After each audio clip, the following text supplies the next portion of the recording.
That's right. Greetings, fellow Gothamites. Tiki here, And Blue Dragon 5.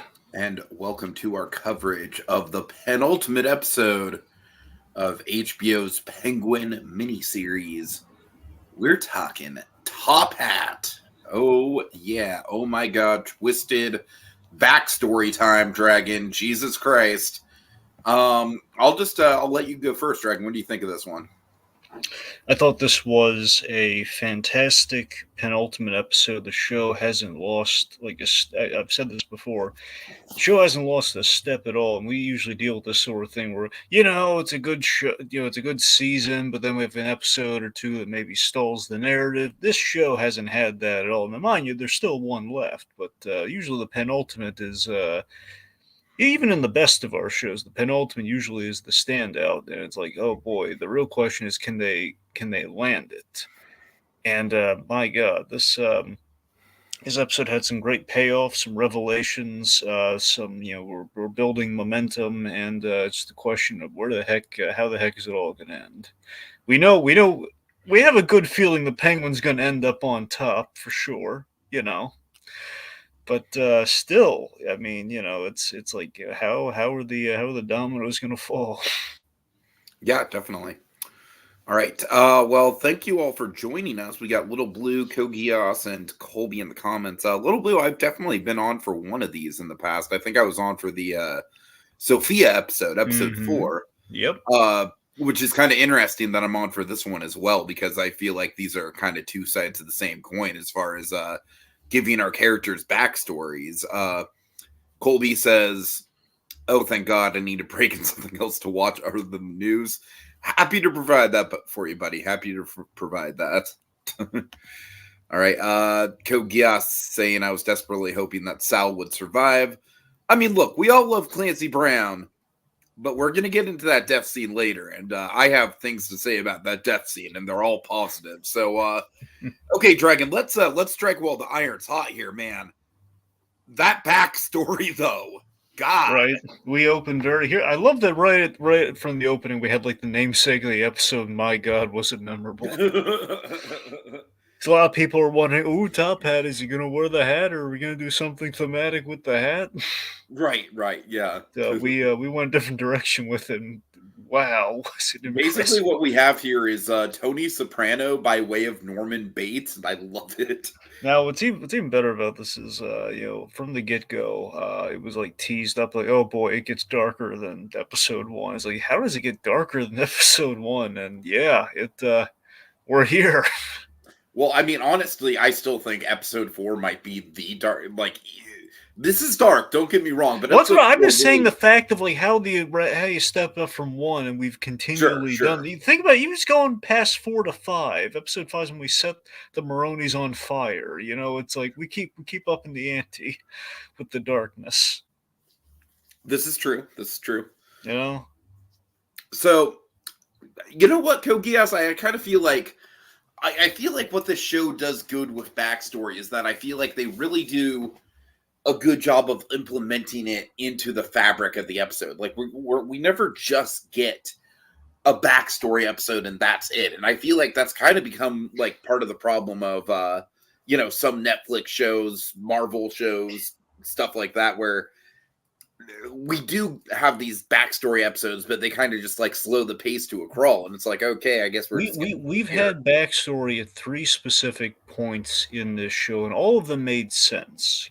Vic was an opening of an episode. This was also an opening of an episode. Sophia was basically a buffer between, okay, how do we're going to take a breather from the big reveal of like her finding out the Penguin killed her brother, to to when we kind of check back in with like what she's going to do with the family. So we're going to have like, while she's kind of in a daze, the chunk of the episode is dedicated to that. But again, we're not going But I crazily mean, the back and fact that forth. we literally have this show's equivalent to the Red Wedding Yeah. after the flashback in that episode, you Hmm. know what I mean?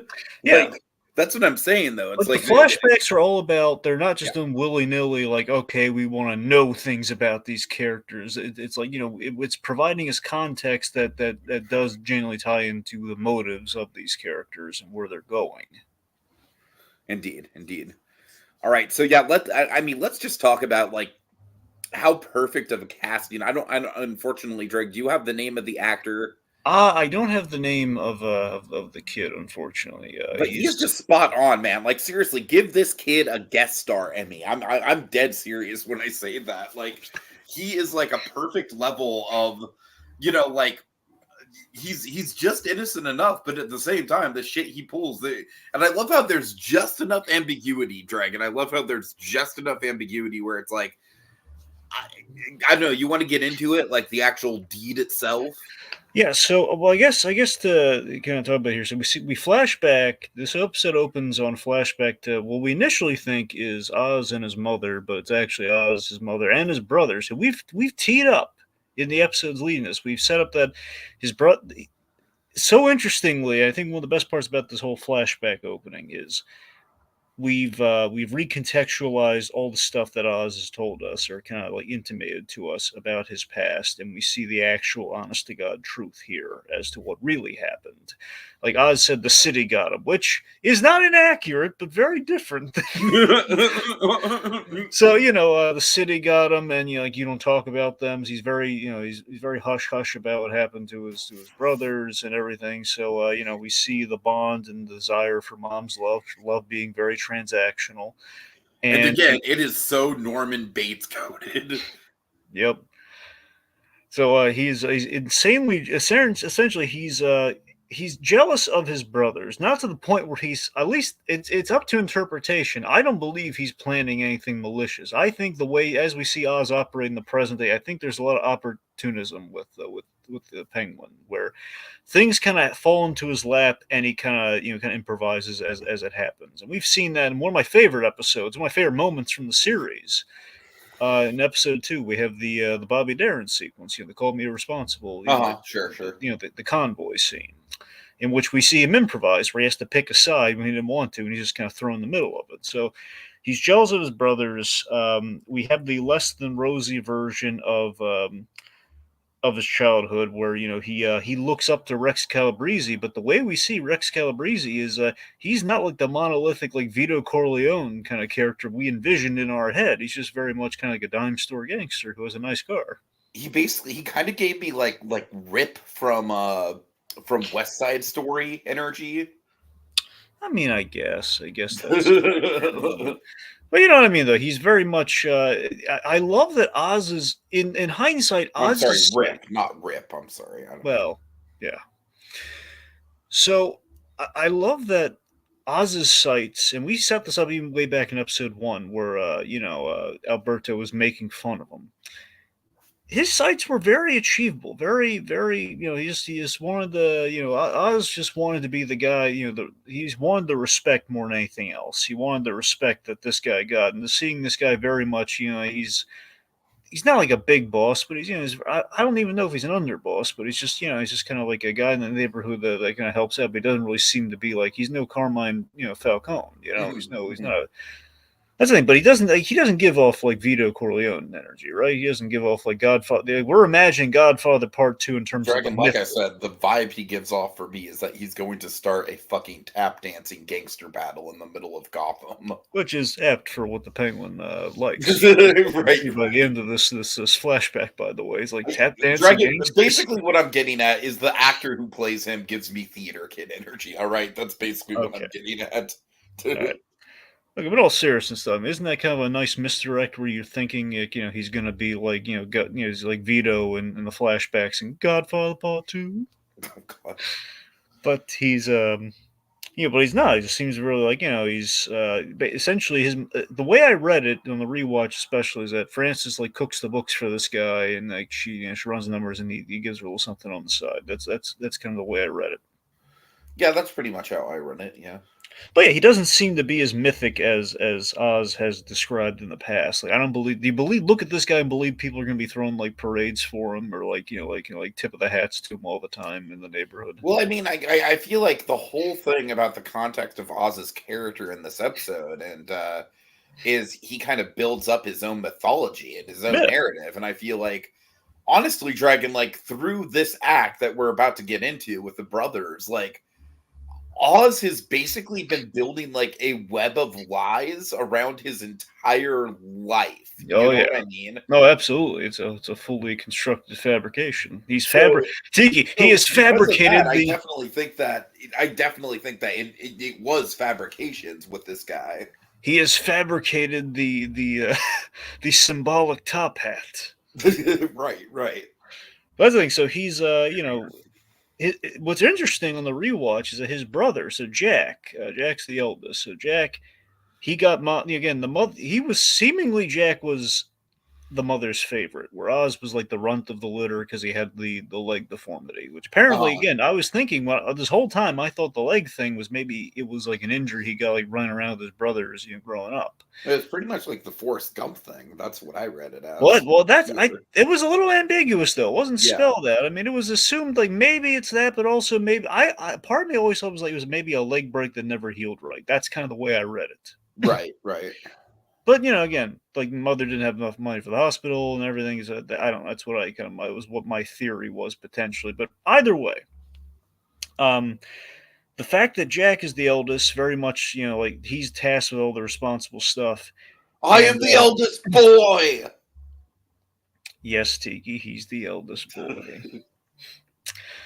So that's the thing. So he gets Rex's respect, and we see this moment with Oz where he says like he's cultivating his own mythology, like you're saying. He's fabricating. Versus like looking good, Rex. He's trying to build a rapport with Calabrese, even though again Calabrese doesn't care about him at all. Doesn't know this kid at all. Uh-huh. It's again like Rex likes like Jack, and it's kind of the thing of like many times in like bad neighborhoods, like the mob will get their meat hooks into a kid who's like he's seemingly an upstarter. He's Kind a of like the Charlie Hustle. once upon a time in America sort of situation. Exactly. Yeah, yeah. Anyway, so it again, I love this, and we've been building this up throughout the series and the movie. We finally have a Gotham where it rains a lot, and we No, I see. know you've been building that up throughout the whole. You've been mentioning that several times. And Yeah. I did not expect it to go. I love that it went this direction with like the terror of the rain. So again, it like so rarely in Batman This media. scene feels very Burton-esque, Dragon. Like, if anything from the Matt Reeves verse was inspired by the Tim Burton flair, specifically Batman Returns, I feel like this scene kind of fits the bill. It's so twisted. Well, it also helps that we do reference a Burton film in this. Well, yeah, exactly. By the way, can we just give it up for the way the actor pronounces it? Beetlejuice. Yep, Beetlejuice. Beetlejuice. Beetlejuice. Okay. All right. Anyway, so it's raining in Gotham, which again, just great. Has just provided some great story opportunities throughout the Matt Reeves stuff here. Just given that one, it's just thematic that it rains in Gotham, but two, again, basically it provided it basically is the reason the seawall coming down was a big deal because it rains so often in Gotham, mixed in with just kind of the seaside kind of thing, and I don't know, it just kind of adds that there's like a building kind of grimness that is unleashed on the city, causing the whole FEMA emergency in Gotham, the 0 year situation, if you will. And now it will be the undoing of the Cobb family. Mm-hmm. So they're playing flashlight tag in the trolley tunnels, which that's great too. The fact that of all he knew this place, not just like, oh, it's a fond place my brothers and I would hang out, maybe initially, but also the site of his greatest, deepest, darkest secret that he can navigate. So his brother's mock. Here's the great. He misinterprets this as a slight. He thinks his brothers have in playing flashlight tag. They've hidden down like this corridor in the this tunnel in the trolley area of the subterranean area of Gotham. Because of his leg, he can't climb down the ladder. In reality, no, that's not at all what happened. But he envisions as you did that on purpose, so I can't follow you. But you know what? He locks him in there while it's raining. All right, now this is where we get into the ambiguity of it all, because I honestly think that the only way I can size this up is that on some level, I think he definitely knew what he was doing. Like, he knew that his brothers were most likely not coming back from this. but I don't think he understood the gravity of the situation, and I especially think in his like childlike sort of logic, he didn't think that he himself was responsible because he's not the one pulling the trigger, so to speak. Does Yeah. that make sense? No, that makes sense. It is up to interpretation what happens. For example, the showrunners have said that again, like the brothers weren't making fun of his deformity when this happened. They were just genuinely hiding down there per the game. And Oz just interpreted as like he can't come down there, so he yells at him and he locks him in there. I would interpret that. No. But for me, I honestly think it's a little bit more premeditated than that because you see how annoyed he is as early as when they're back in the apartment, Well, and that's what I want. not just at the brothers' antics, but specifically like like you said, the fact that like Dragon, it's a very Norman Bates move. Again, I keep citing the man, and it's true. I think. Well, no, you're right. There is a lot of Norman Bates in what he's doing here, especially with the very close bond that he has with the mother and the implications. The father's out of the picture. He's most likely dead, but he could have left. We don't fully know what happened to his father. All we really know, like from the kind of supplemental stuff, is that his mother most likely didn't respect his father, and like Oz probably didn't respect his father either. That's kind of the idea. Anyway. But to your point, Tiki, is that yes, I think it all hinges on literally the hinge. I think it hinges on him shutting that door. When he does that, I think that is motivated by the scene earlier. I think it's like I'm gonna shut this door on them because they've annoyed me. I'm jealous of them. I don't, I think it's in a moment of anger though. I don't think it's like him actually like I'm going to actually kill them. It's like you know what, let him figure it out.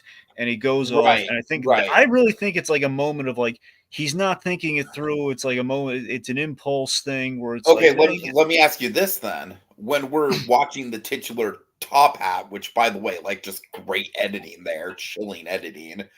Um, do you think that that's the moment where it sets in for him? Like he basically has like a kind of a fork in the road, like like two paths of he could tell his mother where they are, or he could just kind of let it play out. And do you think that's a calculated decision on his end, or do you think he's just comfortable watching the movie with his mom and he's not even thinking about the implications? Well, yes and no, actually. Seriously, here's where I come down on. I think the moment where the mom's like like kind of drying him off, that's him settling into the idea of like maybe this is a good thing. Right, right. And then when he's watching the movie, I think that's more. A lot of people would probably say like that's just him like settling into the idea there. I think it's and he settled into it early. And I think when he's watching the movie, that's him. That's like the cold remorselessness of the penguin. Of this, you know what? I don't. Doesn't. I'm not thinking about it. Hmm. So I think that Totally, is him totally. enjoy. I think that really is him enjoying the movie, not thinking about it. I think he's divorced himself from the guilt. Like there's just the cold remorse, the remorselessness of what he's just done. And then that's the thing. So he's again, we've seen him be impulsive in the pilot, with Alberto Falcone. I think that's where it all stemmed from. He did an impulsive action, not thinking about the consequences, and he then just like he's processed it, but again, it speaks like that chilling nature of like he's good with like these horrific acts without really without really feeling remorse towards them. The only thing he cares about is his mother, which again, Norman Bates. So again, just him settling there, watching an old movie with his mother. Again, full on Bates Motel, by the way, watching Right, an old right. black and white movie, all cozied up with mom after the rain. But again, the editing is just so brilliant here, and just it's so freaking eerie. Just the like the Oz let us out, and then you No, hear that's the water rise. the screaming for them to be let out. Like that is the Burton vibes, man. That is like old school, like mean spirited Tim But the Burton right there. silence, that's the silence is what's haunting about it. Just the fact there's the crying and like the oh help, and then like nothing. Uh-huh. That's And that. excellent title reveal. It's about 10 minutes. I think it's a freaking perfect cold open. Yep, and the fact that he's watching Fred Astaire, who again he's wearing the top hat, he's wearing the top hat and tails, and he's gunning people down within the musical act, so it's very Yup, gangster yup. like. And the fact that the Penguin wants to tap dance. He can't tap dance. Mm. All right, so we get into the episode proper. Yes. So Sophia. So again, we had a big cliffhanger of, oh God, Sophia is in the apartment where Vic, and again, so much dancing in this show. By the way, we have we have Vic and we had Vic and Francis dancing all happy go lucky, and boom, there's Sophia. We don't know what happens, but she's got a crowbar. It's sure not gonna end well. So the Penguin, he arrives, and I love that it's this moment of like he takes pride, like I've become Rex Calabrese. I got the lights back on. I took care No, of I mom. love I that too. took I care think of that's the. a great character beat. Yeah. It's like he's again just the moment he's like it's like a high of highs moment for him where I did it. I achieved. I took care of the neighborhood. I'm the hero. Forget the guy with the pointy ears. I'm the hero of this show. Uh-huh. And Sophia has kidnapped his mother, beat the crap out of Vic, and again we've established his mother is his drive. It's like the one touchstone he has in quotes of his And this episode goodness. just absolutely underlines that. Like this episode shows like the darkest part of himself is specifically linked to the bond with his mother, and if he like there's no way he can give that up. I mean, it's such a twisted idea. Yep. And again, he says she keeps me good, and if he's saying she keeps me good, and we've seen all the That's stuff he's I think he's misconstrued that a he little bit in his is, head, but that's the thing. He's Dragon. delusional because of that. That's what he thinks. Right, right. Okay. Anyway, so while this is happening, he sends Vic out to get reinforcements, which again, for any Vic payoffs, may or may not, we'll see. A lot of people are predicting he's going to go turncoat, which that's an opportunity for him to go turncoat if he just doesn't show up at all or something happens. Yeah, I mean, I noticed they do just throw in the one line towards the end of the episode, like, "Hey, have you seen Vic?" Yep. So that makes me wonder. Uh-huh. I don't look. My heart of heart, I like to think that Vic's going to remain loyal at least for this, for this, and maybe down the line we'll see someone with Vic, whether it be in the movie or like whenever the next spinoff is, whatever. But I don't I know. gotta tell you, Vic, he had a good backstory. I think by and large, he's probably the most forgettable element of the show. Oh come on, really? Like he's very strong in the first like half of this thing. Yeah, but that's what I'm saying. I feel like his relevance has really fallen off in the second Well, I half. mean, he did just commit his first murder in like the episode before Yeah, this. that's true. That's true. I don't know. I think you're a little wrong about Vic there. I just kind of feel like his screen time is a little uneven. Well, maybe. I don't know. To be fair, there's a lot going on right now. Okay. Anyway, uh, so Yogia says, "I'm hoping that Victor gets shoved into chemicals by Penguin and becomes Mr. Freeze." That would be wild. I mean, his name is Victor. I didn't even think about that. yeah. Oh man. Or he could be carved up and be Victor's ass. Yeah, there we go. There we go. Just All becomes a right. serial killer. He's just cutting himself all over, making tally marks, calling people zombies. Anyway, so Oz is at Sal Maroney's mercy, and Sal he's a little ticked off about him lighting his family on fire. So He's a little peeved about it. A little peeved. he's a little crabby. Dragon, let's just say a golf club is going to be a prominent, like the left. God, I'm sorry, I'm getting my zombie media mixed up. The Last of Us season 2. America is going to be traumatized by a golf club, Dragon. That's all I'm going to say. America is going to be fucking traumatized by a golf club in the Last of Us season 2. I have a You feeling see a golf club, be very afraid. golf club, it's going to be a hole in one. You're gonna be in shock about what happens. No, I mean, yeah, I'm not fucking kidding. Yep. Anyways, anyone who's played the Anyway, games, you know what I'm talking about. Anyways, okay, so Oz at Sal Maroney's mercy, and suffice it to say, Sal's a little crabby. So Oz is, again, this is the thing. I love that. This episode really reminds us again. Not that we really need a reminder, but again, just given how much fun we've been having, watching this thing. Again, from the beginning, Oz, much like a Tony Soprano, but even more so, is an absolute villain. Like, is a character that, again, he is a bad person And and I kind feel of like if there deserves was all. any doubt about that, this episode comes along. It's like, yeah, he's literally been a bad egg his whole life. And He was despite born us rotten. and despite us kind of rooting for him here, it's like Oz is absolutely reaping what he sows here because he broke the cardinal rule of the mob. You'll leave the families out of it. He killed his family. Hmm. So I mean, I think we're all somewhat a little sympathetic to Sal here. Yeah, definitely, definitely. Yeah, but again, he's Can like, I just say, I feel like Clancy Brown, honestly, kind of stole the show more here than he did in Dexter New Blood. well, I mean, he was good in Dexter New Blood, but I feel like this episode in particular, genuinely some of the best acting I've ever seen out of the man. well, for sure. One, look, never underestimate Clancy Brown though. He's great in everything that he's done. Yeah, sure, sure. Yeah. I'm saying plus his live action roles. Everyone kind of like these days he's done so much in voice work. It's kind of bound. It's kind of oddly I shifted. honestly feel like he's kind of having a comeback as far as live action stuff, and And that's not to say he hasn't had really good live action roles, but that's the thing. He has a lot more range in VO than he's had in live action. Live Dragon, action. of course he's on Lost because everyone is an alumni of Lost. Okay.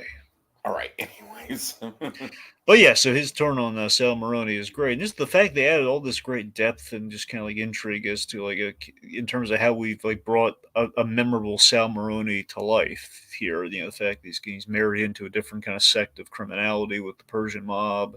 mhm. That he's the fact that he actually loves his family. And he's that's the thing is I love. Kokias coming out here. He says, "I like that Saul genuinely loved his family. It gives him a decent amount of nuance. Indeed, indeed." Yeah, not Saul. Sal. You could just picture Saul swinging the golf club at Oz and just yelling for my family. Yep, again, Tiki, not a lawyer. Okay, Sal. Okay, I'm sorry. I'm sorry. But yes, for my family. It's just yeah. There was the three of us in this golf club. Four. Yeah, but so the fact is he's just so angry. We set up that we set up that anger given what happens, and man, he is really teed up. And he is really, he's it's Howard Hamlin seeing red on the golf course right now. He is swinging that golf club at him, and he just desperately wants to kill him. And Sophia's like, "Okay, look, we are absolutely going to kill him, but we have two things we need to accomplish first: the drug operation, then his mother, and then we kill him. So we got to priority Sal." And I love that Sal's very on board for this. Like, yeah, he's not like oh man, I hate this. Why am I doing this? But he's like, okay, look, I can't wait to kill you. For sure, for sure. Meanwhile, Sophia and Francis. So this is a really strong scene. I think Sophia has just like two really powerful scenes between this one and the one with her niece. Yeah, just can I just say, Dragon, before we get into the Francis stuff, because I feel like I'd be burying the lead if I didn't bring it up. I think people have kind of cracked the case on this doctor guy. Yeah. He's Tyler Durden. You mean you think Dr. Rush is completely imagined? Like he's Yes. not there. I mean, I think that he was nice to her in Arkham. The real man is still in Arkham, but the Dr. Rush that we're seeing on the show is a manifestation to help Sophia through difficult situations. That is true. There's only one scene that potentially would challenge, but it's not out of the realm possibility. Okay, like he's interacting with Francis, but Francis never acknowledges him, Dragon. No, not eye contact with him. I'm not talking about Francis though. Okay. I'm saying this episode 4, she's injured and she's being patched up, but we don't know. She could have patched herself up. Right. That's the thing. That's the one thing. Otherwise, everything else is like every time he's there, no one's really acknowledging him. Dragon, I'm just saying the dude has just a creepy presence to him, and I don't know. I don't like his presence, but in a way that I feel like the show is intentionally like. I don't know. I'm honestly, it's not my theory. I heard it floated around, but I'm convinced of it at this point. Yeah, well, wait a minute. I just realized something. What? I'm trying to remember specifically how he shot that scene, but after they had their intimate moment, there was she said he'll see like the whoever the guard was. I forget the guard was at the door or not. That's the thing. If the guard was at the door opening the doors, he'll see you out because there's someone by saying someone will see you out. I don't know if we saw that person seeing him out. Or if we saw that person seeing him out, that means he's actually there. If we didn't see them, that means absolutely be in the mind. No scenes, All right. confirm that he's physically there. And we've been wondering what the deal is with this guy, and I feel like that would check out. Yep. Okay, but yeah, so Sophia and Francis, I mean, what is there to say about this scene? It's just like two powerhouse actresses just going up against it. But the turn is what's really great here is then the fact that Sophia is always the way Christine Milioti plays Sophia is that she's always like she could turn on a dime. Just the fact of like, she's feeling out the situation. She's vengeful or she's like kind of merciful. You can never really get a good beat on her. And then we have Frances, who is very strong. She's not balking at Sophia. I'm gonna tap dance like Ginger fucking Rogers. There you go. And yet, then we have the Lewy body dementia kicking in, and just completely, we see her completely vulnerable, and we kind of connect to the flashbacks where it's assumedly she's remembering being at the GCPD way back in the day, like looking for her sons. I mean, you got to imagine just that day is just this woman is probably just constantly reliving that day over and over in her head. Yep. Anyway, so again, here's the thing. So with the Gia scene, with her, I don't know if it's her niece specifically, but is it not her niece? Well, I with the whole family relations is it thing, technically her cousin. Well, okay, so Johnny. Well, if we get into the whole family, let's pull up the Falcone family tree, folks. Okay, so memory serves. Okay, so Sophia's father. So Carmine. God, sorry. I'm trying to remember if it's Carmine or Carmine's wife. Gotta love Italian families, man. This is how we be. Okay, I think it's. I think that Johnny. Sorry, Johnny. I think Carla. So Carla is. Sorry, traditionally Carla is. Take your time, Dragon. I'm enjoying this. Okay, traditionally, Carla Vitti is Carmine Falcone's sister. I'm inclined to believe that is the case. So Carla, so Johnny, actually, I'm sorry. I think it's pretty simple. Actually, I don't know why I've overcomplicated it. Carla is Carmine Falcone's sister, and then Carla and Johnny had a kid, which is Gia. So what does that make her? Is that the? I think that would make it cousins. I think so, because Sophia's. Yeah, it's.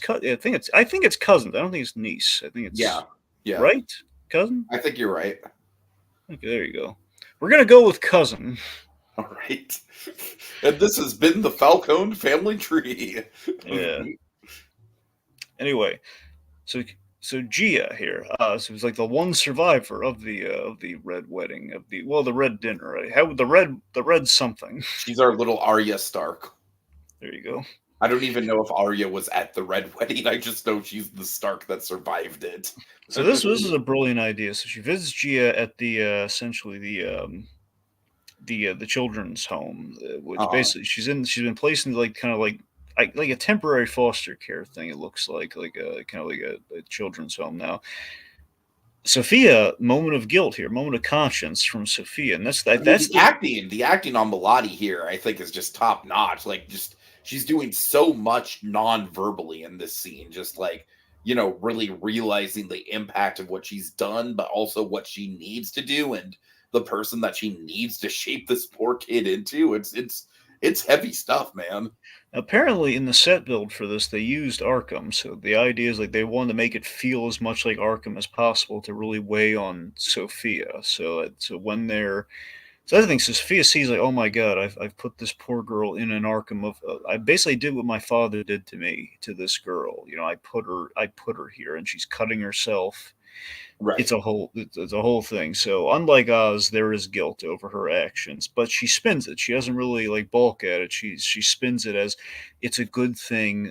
our family, we're full of bad people. This is a good thing, and you're going to be okay. So the presumption, now we don't know, and especially if anything happens to Sophia, this is going to be even sadder if you really think about it. If Sophia doesn't make it out of this finale, this kid's stuck here. Yeah, So the right, presumption right. is that Sophia's going to get her out of here and basically set her up so she'll basically will not end up like Sophia. That is the presumption. We don't Right. know. But the presumption is also that like this kid is basically like destined to be tied to Sophia's mob life in some way. Yeah. I think Sophia's trying. I think Sophia's trying to have her avoid that, though. I don't know. I just feel like she was very upfront about it. Like, I don't necessarily think she wants it for her, but I feel like she just knows it's the reality. I don't Yeah. know. I mean, Anyways, after this what's scene, next? well, I mean, you're right. After this scene, she basically confesses like the whole thing of like I walked out of one institution to another, so she kind of knows she's in it till the end. So Uh-huh. okay, so Oz and Maroni. So this is Oh great. God, I'm sorry, Kokios. I think this is genuinely like such a fucking satisfying death, man. Like honestly, I equate this death to the Mike Ehrmantraut death on Breaking Bad, just in terms of like how poetically pathetic it is. Yeah. Now I love everything about this, but specifically the lead up to is I was on the edge of my seat, like how the heck is Oz going to get out of this? That's what I was thinking, and Mhm. I had a feeling he was going to, and the fact that so many things work about this. One, the fact that Oz is like he's on his home turf. He's back in like basically the start of the episode. He's back in the kind of the abandoned trolley system, which again right is right where his brothers died. So already we're kind of bringing it to a really personal, kind of formative place for him, where the Penguin was kind of born. One could argue.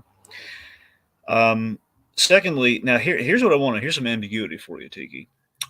Do you think Oz knew this is going to unfold the way it did, or do you think it was literally No, like an no, unknown absolutely thing? not. I think that Oz fucking hated the fact Well, that no, this no, no, kid was not going to. Sal. I mean, coming down, all of his guys stand helping him out in the lead up to that. Do you think he I came mean, down yeah, there? I think that was pretty calculated. I mean, we pretty much get the the loyalty thing laid Yeah. out, in his monologue to Vic last episode. So that's and I love that detail. I love that it's kind of Oz gambling on the loyalty of his men because Right, he right, basically treated yeah. them like because he saw himself in these guys and he treated them loyal, knowing that it would pay off, and it ultimately did. And the question is, do you think this whole time he knew they were gonna, Sal's gonna take him there, and that'll be his opportunity to I strike? feel like that was in the back of his mind, but like I feel like what we've seen about the character and where I feel like what this show spent all the episodes kind of establishing is that at the end of the day, he's really just flying by the seat of his pants and working with Yeah, what he's got. You know what I mean? you gotta So I love kind that of feel like, ambiguity. he knows that on some level, these guys being loyal to him is going to help. I don't think he's going to like lean on that as far as like, I feel like the whole thing about the Penguin is that he's kind of constantly coming up with contingencies upon contingencies. And that's specifically why he's able to scrape by. Oh, so two things real quick, because we mentioned it briefly. I didn't really hit the fine point on it, though. I love that he essentially blames Beetlejuice for the death of his brothers. Right, right. Now, secondly, my other Burton point, I do like that, similar to Batman Returns, his lair is subterranean in Indeed, nature. indeed. Much like his starting place in Batman Returns. Sure. Okay, so let's see. Anyway, yeah. So the he and Sal they mix it up. I love that he really goads Sal, and Sal almost burns him alive, like his family too, which is just great. The Penguin's kneeling him until he gets the opportunity to do so. Anyway, so they duke it out, and it's a rather it's again, it's kind of like the old guy fight in Up, in which these two guys are not at their best. You have like Sal's injured. Sal's injured. Uh-huh. He's over the hill. He's worked out in prison, I'm sure, but he's got definitely he was wailing on him with that golf club earlier, so he's got strength to him, and seemingly he was winning that fight. By the I way, definitely think if what happened didn't happen,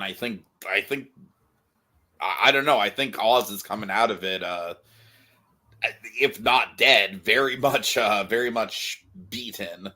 yeah.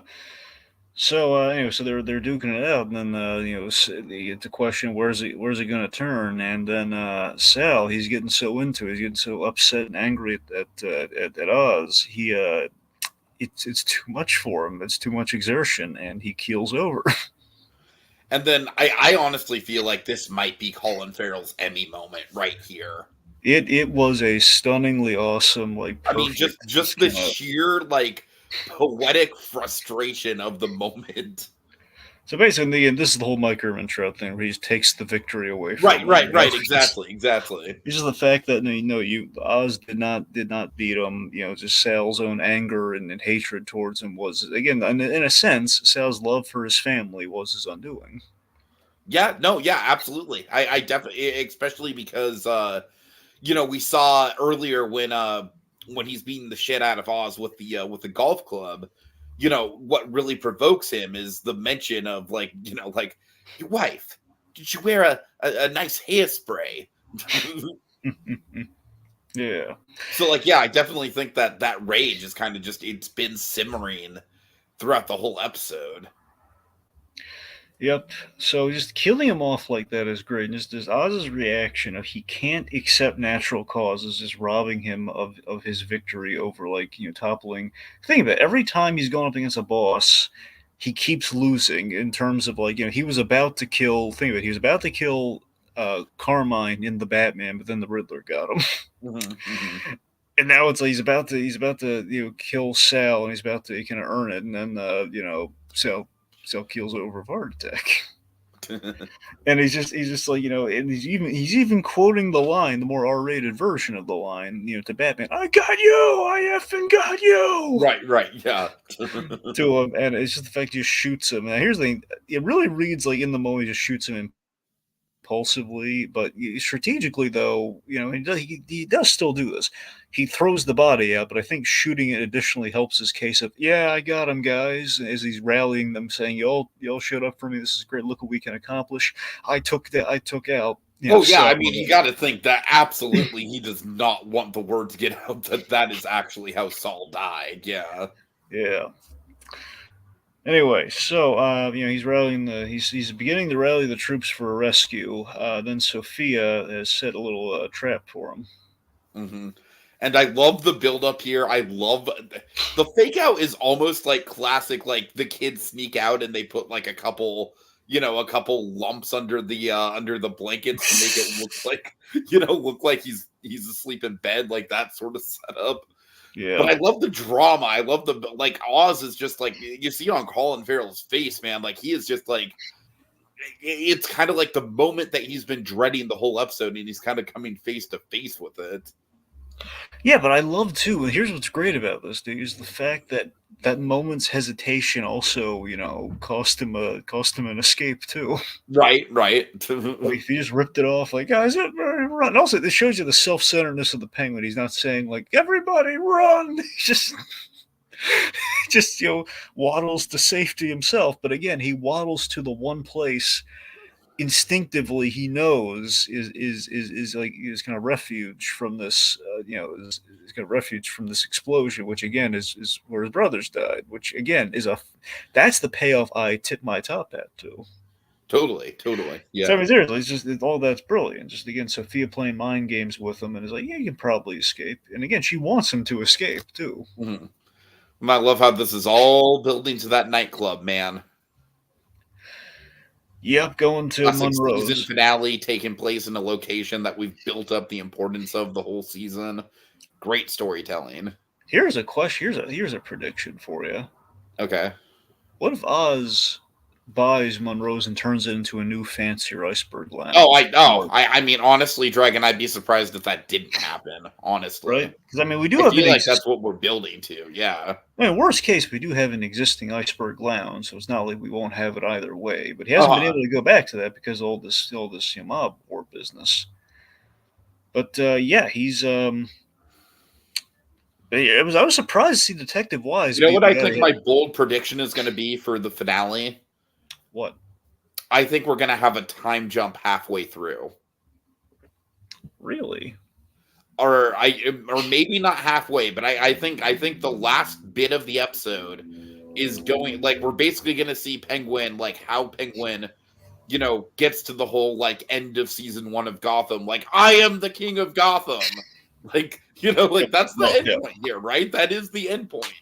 Like, this season, in so many ways, has basically been, like, the Penguin arc from Gotham season 1. Well, yeah. But I feel like we're gonna get to that point, and then we're gonna do a little bit of a flash forward, just to tease like what the Penguin Empire looks like, and I feel like that's gonna be our lead in for the Batman too. You know what might be interesting? What? What if the very end of the season, whether we do your idea or not, basically, let's say either we do your idea as a time jump, or basically the end, the very end is that time jump. So I'm saying, regardless, we would probably check in Like kind of like the ending of Barry. Sure. It doesn't need to be big. It just like it's just a little taste of like, okay, like this is the status quo after the main events have been achieved.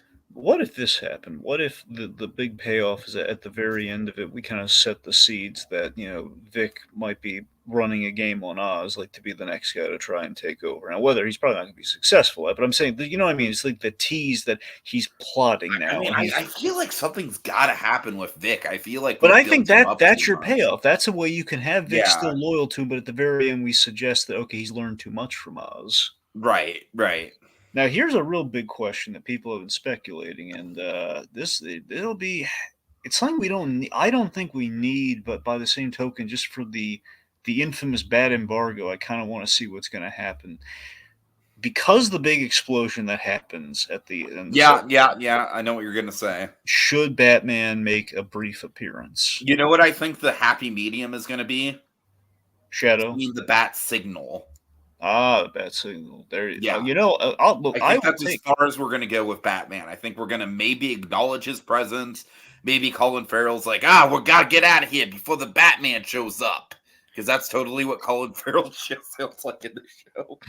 Yeah, that's exactly. There's a never have I seen someone rival Jacob's Gromit impression. You sir, you've taken the cake with that Colin Farrell impression. I mean, move. Hey, we got to get out of here. The Batman. Yeah, I mean, dust off some room on your shelf there, buddy. You got some awards coming to you. All right. Okay, no, but all seriousness though, the bat signal idea that's good. That's. But here's the thing. Maybe a cameo by Gordon. Maybe. Well, sure, but here's the thing. Either way, I mean, even less the fact that we need. We don't need Batman clearly in this. We don't. Bat signal would be great and it would be just enough, but it's really just the sense of like I want to really test the waters on if the bat embargo is still like a real thing or not. That's what I want to really. That's the only reason I would want Batman to actually show up, just to prove that we can have Batman in a TV show. That's purely. I swear to God, that's purely the only reason I kind of want Batman to show up. Just to disprove it, just to say. I mean, if Batman shows up, I can't imagine Patterson would be there. I think it would, at the very most, be like a silhouette shot or something. I think you mean Pattinson, but yes. Right, I'm sorry. But yeah, no, that's fine too. Just like the silhouette thing. As I said, Gotham Central is all about, like the comic was all about Batman was in a GCPD store only in shadow and bat signal only. You didn't need him beyond that. Mm-hmm. So that's fitting, but it's still just you kind of wonder though if we would have him show up or at least be able to say Batman, because so far we haven't said the word Batman either, which is yet again making me think the embargo is still a thing. All because Fox, now by proxy of Disney, owns Batman on TV. Right. Anyway, So Penguin is now trapped. He's Detective Wise has knocked him out. He's probably taken him to Monroe's for the finale. Which, by the way, it was nice seeing the little dance between him and his mom at Monroe's, where he made the promise that he's going to give her the life she deserves. Well, I love that because I feel like that kind of contextualizes the whole relationship. Like, even more so than the original flashback did. It's just like I said. It's just kind of like that twisted, like the most dark part of Oz's life is tied directly to the thing that he loves the most and swears to protect. And I love the Shakespearean quality of that. Oh yeah. Also, I love the detail. The dress is purple. Yeah, sure. Again, the car is plum. The dress is maybe the dress is plum too, but it's a shade of purple. Uh-huh. Yeah. Also, can we just acknowledge? I love how little kid Oz likes getting dressed up. Well, yeah, because he likes the old movies. Yeah, like just that moment where Francis is just like, come on, grab your suit, and he just has like that pleased look, like, yeah, I get to dress fancy tonight. Also, I would like to. I'm going to throw some headcanon at you. I would like to. I would like to assert that Oz, again, he likes purple and everything. You notice as a kid he's wearing purple because his mom's favorite color is purple. Sure, sure. Probably plum, and that's why he would like accentuate the plum. Mm-hmm. Okay. All right. Any final thoughts?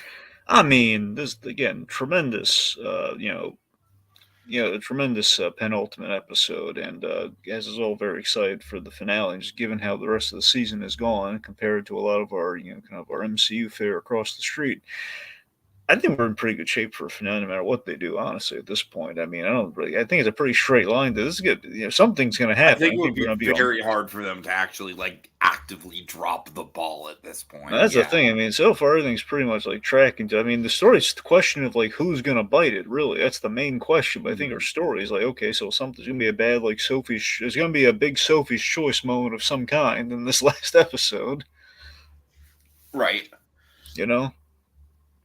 All right. So yeah, I hear you. Yeah, I mean, I think this episode, and the Sophia episode 4, kind of stand sort of hand by hand with each other. I think they both have really great backstories. I think they're both edited really well. Have some really big revelations.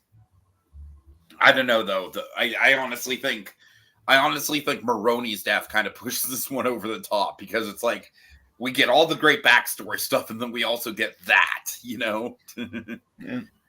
So yeah, looking forward to the finale for sure. All right. Okay, big thanks to Little Blue.